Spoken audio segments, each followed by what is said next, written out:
Okay. All right, Smith. I started the recording, so we're good to go. All right. So just to repeat that this is a role play practice session from my class, counseling and psychotherapy through Laterno University. So again, this is not a real session. It's a role play session. All right. Okay. So I'm glad you can make it today, Smith, to the one-on-one session. Since we're just meeting one-on-one today, obviously it'll be a little bit shorter than our normal meetings than when we are meeting with yourself and your wife.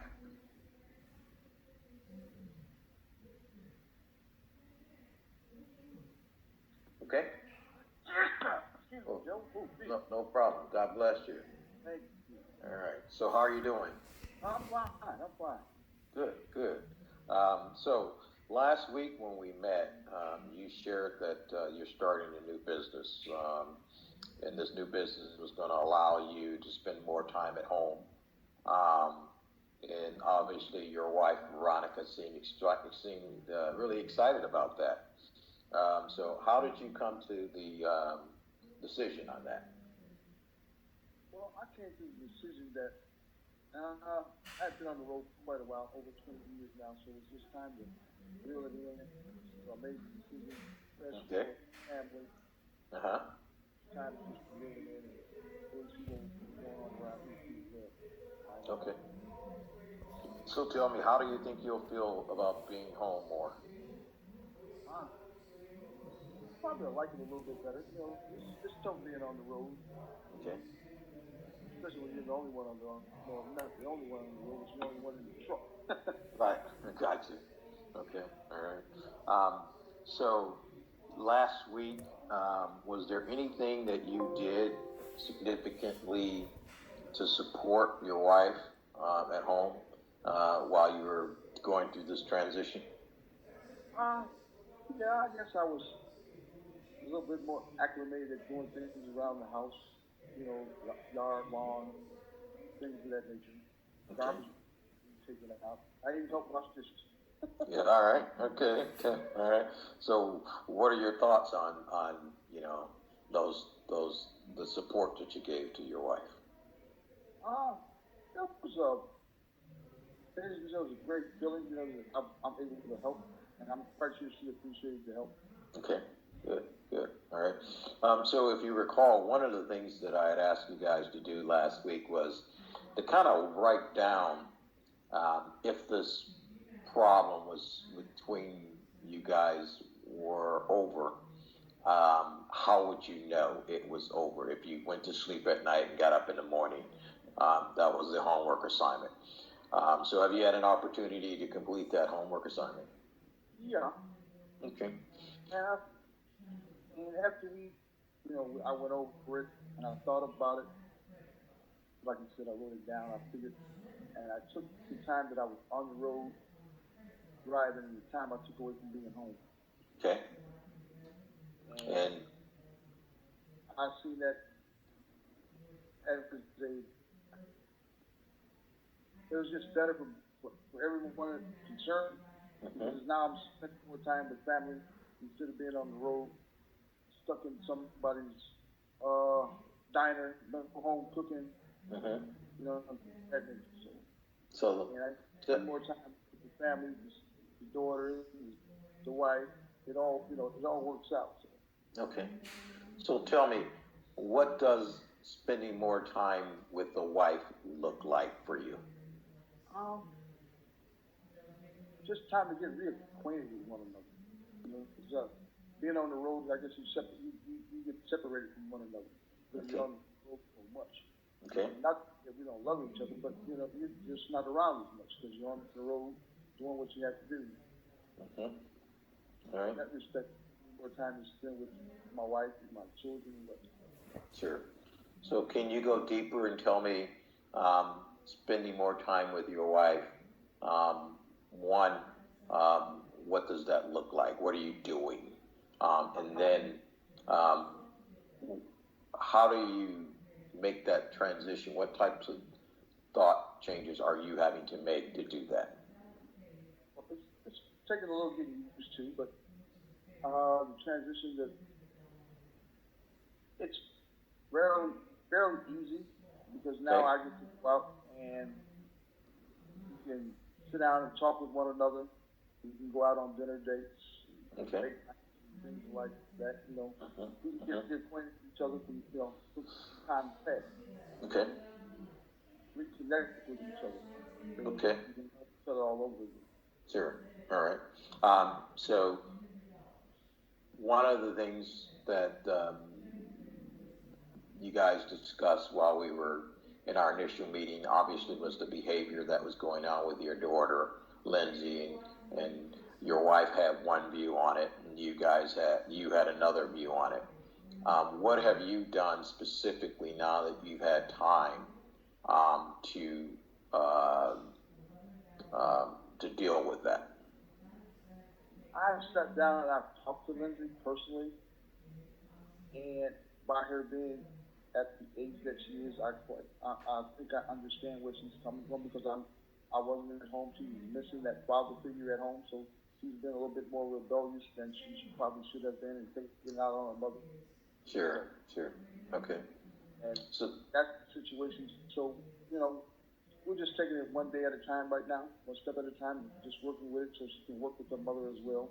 And, we can all sit down as a family and talk about things that are going wrong in the family. okay. So I know that there was some initial reluctance on your part to speak specifically with your daughter. How did you overcome that reluctance? What did you do? I just had to put myself in my wife's shoes.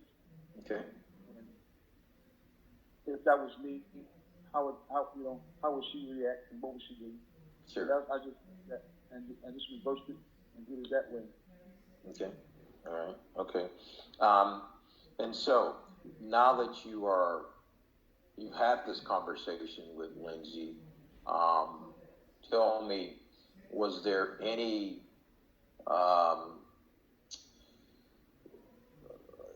feelings going back to when you were a child and having to deal with your dad's abuse? Did you did you find that as you were talking to Lindsay that maybe some of those thoughts or memories were coming back into today's situation? You know, that's kind of the hard part because, like you said, I never really got to know my father Okay. like that. So when I said that it's hard trying to be a father when you don't know how to be a father because he really wasn't there. So I'm learning from the little experience that I do have as a father. I guess that's one of the reasons why I stayed on the road as much. Okay. So yeah. Okay. I have to look at that. So you being on the road was tied to your thoughts of what a father should do or didn't do. Not that I wouldn't say that he didn't do, probably, because I guess I was running away from it more or less, Sure. you know. Mhm. Mhm. Like I said, I didn't have a father, so how can I see, I mean, how can I portray a father when I don't know what a real father is? I mean, I've seen it. Okay. If you want to talk, how do you teach someone, how do you teach yourself that? Right. So how do you do that? How are you doing that? Because you were not engaged in those conversations with your dad, and there's a certain level of expectation from your wife, and I suppose from yourself that that you do that. And you've obviously made the first step by engaging in having conversations. But tell me a little bit about long term. Where do you see yourself going continually with this? Well, what I did when I sat down and talked to my wife, and I asked her the question because she's been since father majority of her life, Yep. and I sat down and asked, I put me in his shoes. Right. Are you doing it good? Okay. I took that approach toward it. Okay. Okay, okay. And so what are you adopting from that? What are some of the behaviors that you think you Uh, will well, and as she's explained, I took her perspective from it, uh, how her father treated her, and you know her situations, and I tried to put myself in his shoes. okay? I can say that I'm gonna be a great example of it, but I tried to put myself in his shoes, and I Mhm. used that to help me with Lindsay. Okay, So we sat down and we talked. yeah. So how did Lindsay receive the conversation? Was she reluctant or I think she's really excited because of the fact that I'm no longer going to be on the road, and Mhm. there were some things that she wanted me to do that she didn't want her mom to do. gotcha?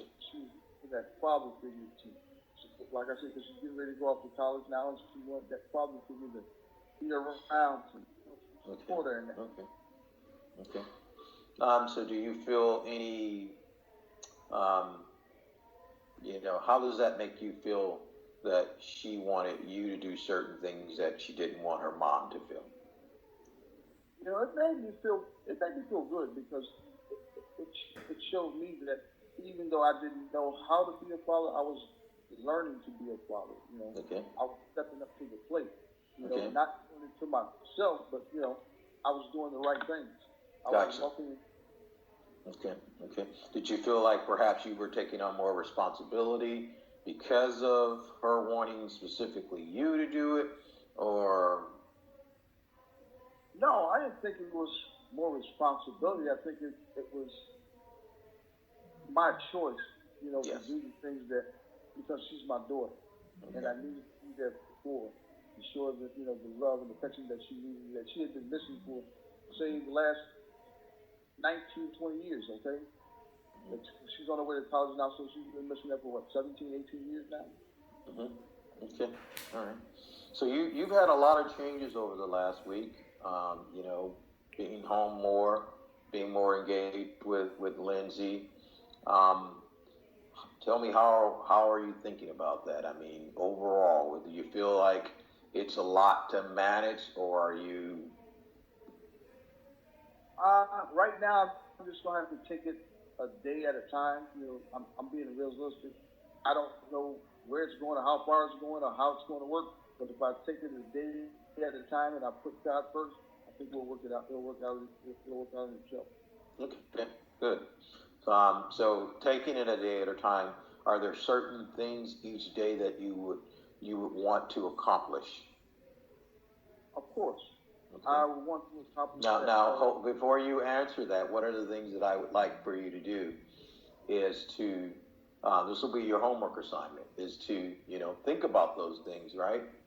And think about how you, in a planning perspective, need to prepare, what actions you need to do.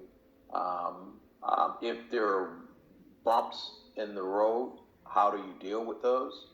Because anytime you have a goal, obviously you run up against conflict. And so, what are you going to do to maintain the habits, the behaviors that you're doing? So, I don't want you to answer that right now. I like the fact that you said, yes, there are. And that's kind of what I was trying to um, see where you were thinking from the standpoint of, are you thinking about this, you know, thinking this through from the aspects of certain things that you want to accomplish and thinking through what you will have to do. And then what we'll do is obviously we'll discuss those. We'll see what's realistic and what isn't, right? All right. Right. Because anytime there's obviously going to be some challenges. I applaud you for engaging with Lindsay, but you have to anticipate that there may be a slip up on her part. So how do you deal with that? How are you dealing with the conflict between you and your wife? We're getting along. Okay. You know, because we've sat down and we talked about the situation and how we're going to handle the situation with Lindsay. I mean, being home now. So Okay. that's working out in our favor. Okay, good, good. I'm happy to hear all of that. So, it seems like you've made a tremendous you made tremendous progress in 1 week, and so I applaud you for that. It looks like you've done a lot of thinking. You've identified, things that you needed to remove from the standpoint of, behaviors, work, your response to not engaging your daughter, and you begin to address those things. So again, I want to applaud you for that. Any questions for me as we come to our closing minutes here? I think we're good. Just waiting for the next session so we can go down and do it again. Okay, so I've had an individual session with Veronica earlier this week, so our next session will be jointly. And obviously we'll talk about some things that we've discussed individually here, but more importantly, we'll talk about our joint discussion with you guys together. Okay. All right. I appreciate your time, and you have a great evening, and I look forward to us getting together next week. All right. You too. Have a great one. Take care. Thank you. All right. Bye-bye now. Bye-bye.